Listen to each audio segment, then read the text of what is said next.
Welcome to our deep dive on leadership and inspiration. We're tackling some excerpts from Simon Sinek's Start With Why. And I think it's a great pick because we're going to uncover what makes leaders really stand out. It's not just what they do, but why they do it. Right, and Cynic really brings those ideas to life, I think, with those stories. Like uh, about the Wright brothers and Apple. Yeah. Yeah, so let's start with those Wright brothers. The book talks about them and Samuel Pierpont Langley.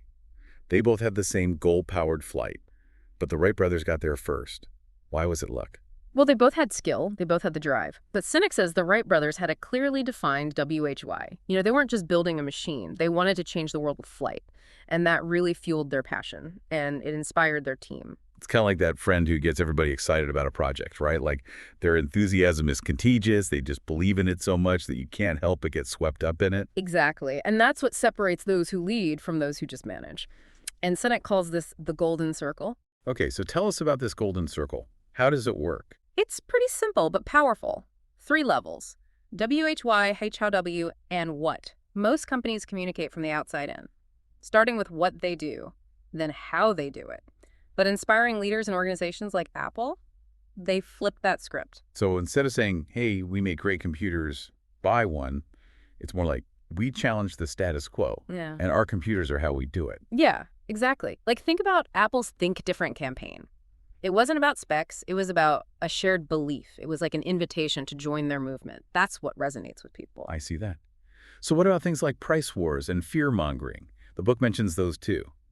Those are effective in a way, right? They can be, but just in the short term. They're manipulations, not inspiration. They might get a quick sale, but they don't build loyalty. You might get a customer once, but not a repeat customer, not a raving fan. Exactly. True loyalty comes from connecting with a shared WHY. It's that aha moment where you realize they believe what I believe, and that creates a lasting bond.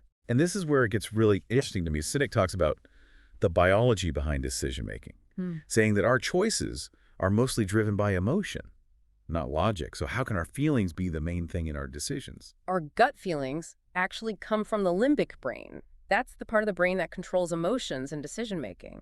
But it doesn't handle language. So again, we feel it before we can explain it, Yeah. like when you're drawn to a brand but don't know why. Exactly. And companies and leaders who tap into that feeling, that shared WHY, they create a powerful connection that goes beyond logic. That's really fascinating. Okay, so let's say you've got your WHY. How do you get other people on board? The book talks about the law of diffusion and tipping points. What's the strategy? It's like starting a wildfire. You need a spark. Leaders with a strong WHY, they act as that spark. They inspire the early adopters, the people who are open to new ideas, and then those people spread the message. So Dr. Martin Luther King Jr., he wasn't the only one who knew racial equality was important, but he was the one who communicated the WHY so clearly and with so much passion that it became a movement. Exactly. He inspired those early adopters who really connected with his message, and they spread it far and wide.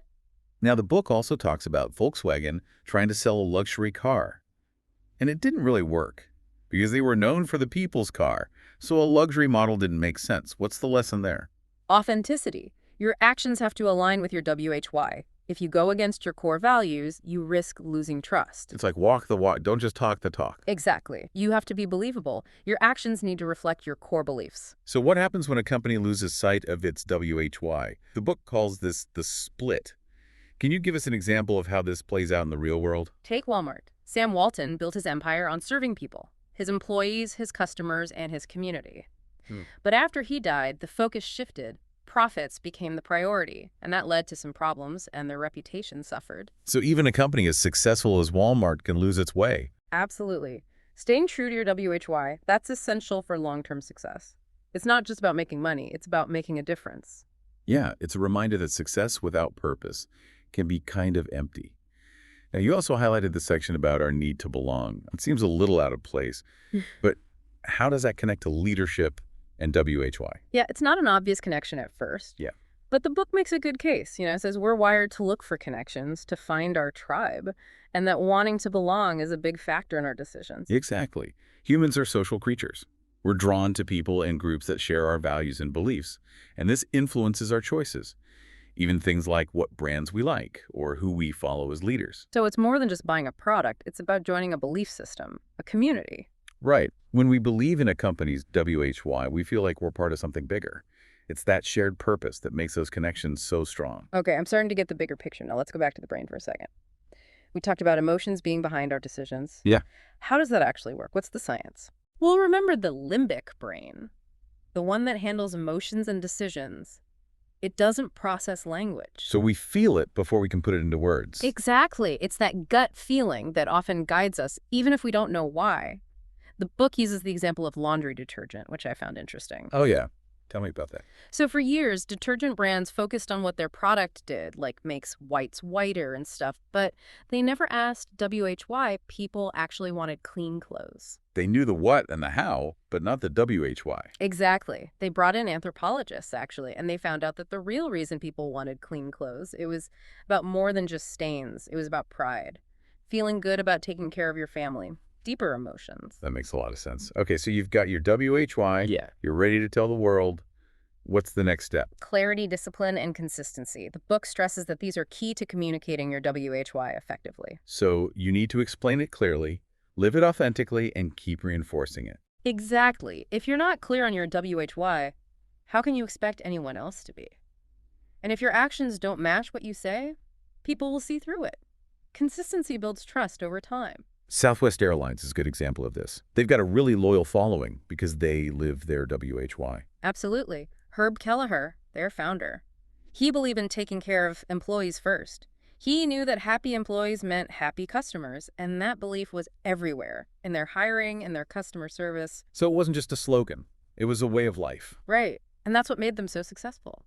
Now, another important point in the book is about hiring people who believe in your WHY. That might seem obvious, but why is it so important? Well, I guess it's like if everybody's on the same page rowing in the same direction, it creates a more cohesive and energetic environment. That's a great analogy. When you have people around you who share your beliefs, it creates a strong culture. Everyone is motivated because they believe in what they're doing. The book mentions Ernest Shackleton's Antarctic expedition, which is a fascinating story. How does that relate to hiring for WHY? Shackleton was putting together a team for a dangerous trip to Antarctica. He knew that skills and experience wouldn't be enough.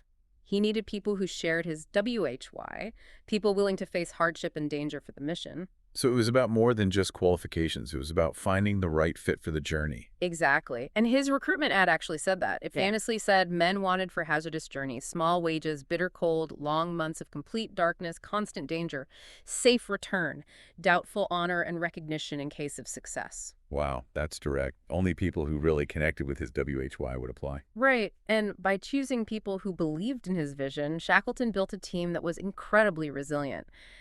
And against all odds, they succeeded. That's a great example of how aligning people around a shared WHY can lead to amazing results. Okay, so we've talked about WHY, about hiring the right people. What about trust? How does that fit into this? Trust is essential for any strong team, any successful organization. When everyone understands and believes in the WHY, it creates a sense of unity and purpose, and that leads to trust and collaboration. So it's about creating an environment where people feel connected to something bigger, where they feel like they're part of a community with shared values. Exactly. When people feel like they belong, they're more likely to trust each other and work together towards a common goal. The book uses Continental Airlines under Gordon Bethune as an example. Oh, yeah.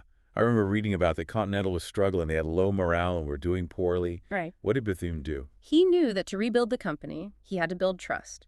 He started by focusing on the employees. He acknowledged their hard work, made them feel valued, showed them that he supported them. He shifted the focus from profits to people. And that led to them doing better overall. Absolutely. Under Bethune, Continental's morale and their finances improved dramatically. It shows how important trust is, and putting people first. Okay, so trust is key. But what about when things are tough? How does having a WHY help organizations get through difficult times? When people really believe in the WHY behind their work, they're more resilient when facing challenges.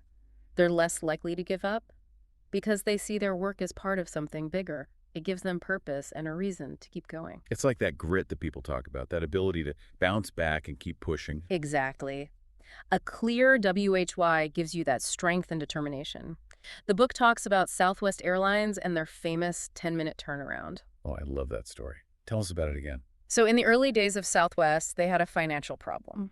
They had to sell one of their planes, which left them with only 3. but they needed 4 to fly their schedule. Most airlines would have cut back, but not Southwest. They decided to figure out how to turn their planes around in just 10 minutes. Which seemed impossible. How did they manage that? Everyone at Southwest, from pilots to baggage handlers, they all believed in their WHY, providing affordable and accessible air travel. And because they believed in their mission, they were willing to do whatever it took to make it work. They worked together, came up with new ideas, and streamlined everything. So their shared WHY drove their innovation. Exactly. They achieved something that seemed impossible because they were driven by a purpose they believed in. That's really inspiring. Okay, so we've seen a lot of good examples. What about the downsides? What are the dangers of losing sight of your WHY? The book tells the story of Barings Bank, which collapsed in 1995 because of one trader, Nick Leeson. While Leeson's actions caused it, the book argues that the bank's culture was also to blame. So it wasn't just one person's fault. It was a system problem. Right. Barings Bank had lost sight of its WHY. Their culture became obsessed with profits and individual success instead of serving their clients and keeping their reputation for integrity. They went from being WHY-driven to what-driven. Exactly. And that change created an environment where bad behavior could happen, and ultimately it destroyed the bank. That's a pretty serious reminder to stay grounded in your WHY, especially as organizations change and grow.